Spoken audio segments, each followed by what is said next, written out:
when I built my company, Loud Cloud, which started out as the kind of an original 1999 cloud computing company, and then I had to transform it into Opsware because it was too early to do that company. And we went through like very high highs, very low lows. I had to do all kind of take it public when it was 18 months old and so forth. And I didn't know how to do any of it being a technical founder. Like there were so many CEO skills that I didn't have. But at the end of it, and I never felt like I was a good CEO the whole time I was doing it, at the end of it, I got a call from a private equity firm.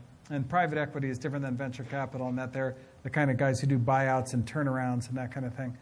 And they said, Ben, we want you to join our firm. And I was like, you haven't even met me. Like, why do you want me to join your firm? That's the most ridiculous thing I've ever heard. And they said, well, we think that Loud Cloud to Opsware was the greatest tech turnaround in the last 20 years, and we need that turnaround skill. I said, okay, you are aware that I'm the one who screwed it up in the first place.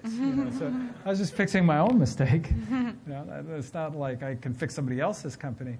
Can you describe a little bit about the transition that you made from engineer to businessman? What attracted you to management and away from a traditional engineer's purely technical track?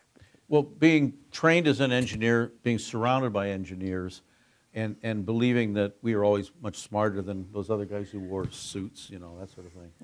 Right. That we'd never want to, go to the dark side and be a manager.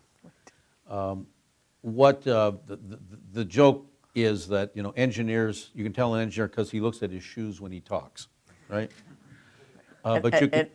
An extroverted engineer looks at the other engineer's engineer's shoes, and they caught me looking at the other guy's shoes occasionally, and they said, this guy has management talent. He's got potential. We can work with this guy. We can just get his line of sight up to make eye contact every now and then. What we've got here is a manager.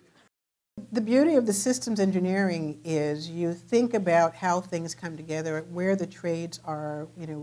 When you're building systems, there isn't a single discipline that is brought to bear. It's multiple disciplines. And they don't operate the same way when they're brought together as when they are independent. And so being a system engineer it's important to be able to ask the mechanical person, well, if we change something, what will that do? Ask the person that's working thermal, okay, so what's the impact of that decision that we've just made? Or what's the impact on our weights? What's the impact on our mission? Because you're not moving stuff around, you're moving people around, and the people you're moving around are your most expensive and most limited asset, which is the doctors, right? And doing that in a way that is patient-friendly and meets the patient's requirements of, I want to see the same doctor again. The blind deaf crew you know where fly. 3 of us, but we got 4 eyes.